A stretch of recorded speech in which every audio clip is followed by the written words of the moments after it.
Bonjour Yannick Imbert. À la prochaine rentrée, la FJC propose une réforme du premier cycle.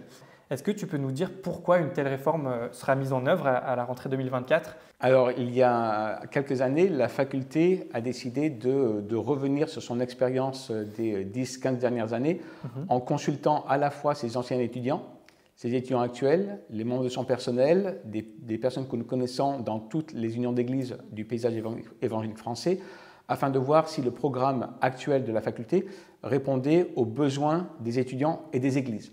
La vocation de la faculté étant de servir l'Église, nous devons régulièrement de voir si ce que nous faisons, ce que nous proposons, est bel et bien adapté et sert à ce que l'Église a comme mission de proclamer l'évangile de la grâce, l'évangile de Christ, de partout dans notre pays et ailleurs.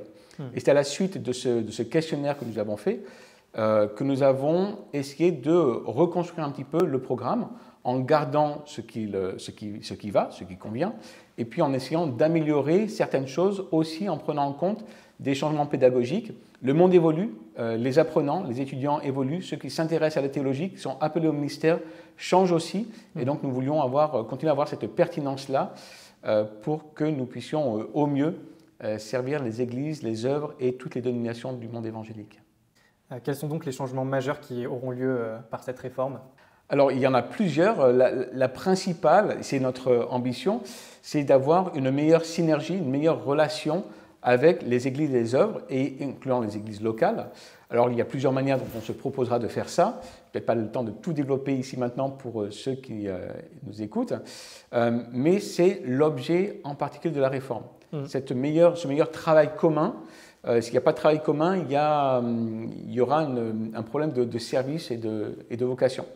Le deuxième grand aspect de cette réforme, et qui est provenu justement de l'interaction avec les anciens étudiants et les églises, c'est une meilleure association de la préparation théologique à la préparation spirituelle. Formation théologique et spirituelle vont de pair, et c'est vrai que parfois les facultés de théologie ont tendance à mettre beaucoup d'accent sur la formation théologique, un petit peu intellectuelle universitaire, et beaucoup moins sur la préparation spirituelle. Donc on a décidé de retravailler cela à travers là aussi plusieurs choses, notamment pour les étudiants sur place, une meilleure intégration de leur vie dans la communauté locale, dans leur église locale, et à leur étude théologique, ce qu'on proposera aussi à distance. Troisième aspect de la réforme, c'est de proposer une diversité de vocations, donc une diversité de bachelors, comme on dit maintenant, pour répondre à des moyens différents d'apprendre, mais aussi des vocations diverses.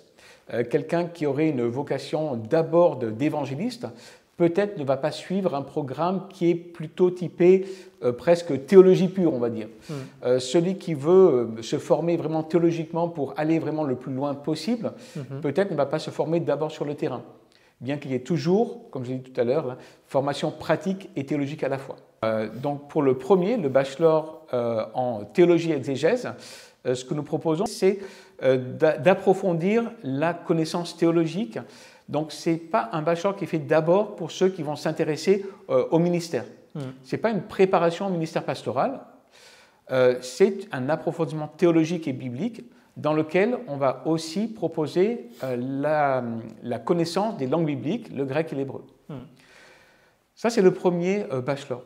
Le deuxième, c'est le bachelor professionnel qui, lui, s'adresse beaucoup plus à celui qui va apprendre sur le terrain, qu'il veuille être pasteur, évangéliste ou autre dans l'Église, d'autres manières de servir les activités de l'Église, en proposant un bachelor qui est à moitié de la formation pratique et à moitié de la formation théologique, alors que le premier est à 80% une formation réellement théologique. Et donc là, on a deux bachelors qui sont très très différents. On va garder une même qualité de cours, mais l'investissement pratique dans le bachelor professionnel est beaucoup plus fort. Et cela peut s'adresser à des étudiants qui imaginent peut-être parfois avoir une vocation missionnaire et vouloir allier directement leur mission sur le terrain et la réflexion théologique. Comment, dans sa réflexion théologique, en lisant l'Écriture aussi, être confronté à la réalité de cette pratique missionnaire. Et enfin, le troisième bachelor, le bachelor en théologie appliquée, s'adresse aux étudiants, à ceux qui ont une certaine vocation de ministère et qui vont vouloir allier théologie et pratique beaucoup plus fortement en appliquant la théologie, d'où le nom, théologie appliquée, à leur vision de vocation. C'est aussi un type de bachelor qui convient mieux à la formation pastorale, notamment parce que beaucoup d'unions d'église demandent un petit peu plus de formation théologique qui serait fait par exemple dans un institut biblique ou dans notre futur bachelor professionnel. Donc ça dépend aussi, cette diversité de bachelor, des unions et des vocations que chacun pourrait avoir. À quoi ça ressemble de suivre ce type de bachelor sur place et à quoi ça ressemble de suivre ce type de bachelor à distance, très pratiquement, très concrètement? Alors sur place, bien sûr, tout est disponible sur place, tout est disponible à distance aussi. Sur place, la faculté propose à la fois un lieu de vie pour les étudiants. Il y a qu'on appelle le séminaire avec une trentaine de chambres où les étudiants peuvent vivre à l'année, en profitant aussi des jardins du parc de la faculté. Et 2 professeurs, dont moi-même, habitons sur place. Donc on voit régulièrement les étudiants. Moi, je propose même un café le vendredi, informel, où on peut parler de théologie ou autre.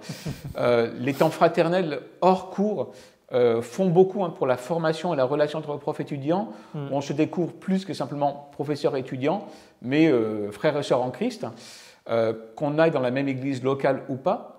D'ailleurs, en parlant d'études sur place, nous encourageons, et en fait on suit aussi les étudiants pour qu'ils puissent être réellement actifs dans une église locale. L'accompagnement est aussi proposé par un aumônier qui travaille avec nous ici à la faculté. Et en même temps, sur place, nous avons aussi la bibliothèque qui propose un lieu pour pouvoir étudier avec une salle de lecture, etc. Il y a des choses que nous pouvons faire à distance, mais pas tout. Bien sûr, il n'y a pas de bibliothèque à distance. À distance, nous allons renforcer, comme je l'ai dit au tout début de la vidéo, le lien avec l'église locale. Tous les étudiants font bien sûr partie d'une église locale, mais nous allons essayer de travailler ce lien-là avec les pasteurs, les anciens ou d'autres mentors pour que tout étudiant à distance puisse avoir ce suivi de formation spirituelle qui puisse aller de pair avec la formation théologique. Nous travaillons donc cela déjà avec les églises, les unions, et le partenariat avec l'église locale va être fondamental. Ce partenariat avec l'église locale, à distance, sera encore plus important pour le bachelor professionnel, parce que pour le bachelor professionnel, qui donc donne une très très grande partie à la formation pratique, va demander un contrat entre l'étudiant, la faculté et l'église locale, que ce soit par son pasteur, un mentor ou un des anciens.